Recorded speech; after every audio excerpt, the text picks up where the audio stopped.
اینجا فقط 4 ساعت فاصله داره به شهرستان آبادان. اینجا روستای زیبای رباط هست از شهرستان باغملک. بعد از 4 ساعت رانندگی رسیدیم به رباط، یه روستای باصفا و قدیمی که 10 کیلومتری باغملکه. مغازه‌هاش قدیمی، مردمش ساده و مهربون، انگاری رفتی توی یه قصه قدیمی. کنارم هستی و اما دلم تنگ میشه هر لحظه، خودت میدونی عادت نیست فقط دوست داشتن محضه.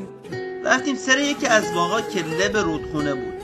هوا بس که گرم بود تا رسیدم با همون لباس بریدم تو آب. وای که آبش چقدر خنک و دلچسب بود. بعدش نشستیم دور همی با خانواده رفیقم شام زدیم، کلی خندیدیم و بازی کردیم. همه چی گل و بلبل بود، جای همه شما خالی.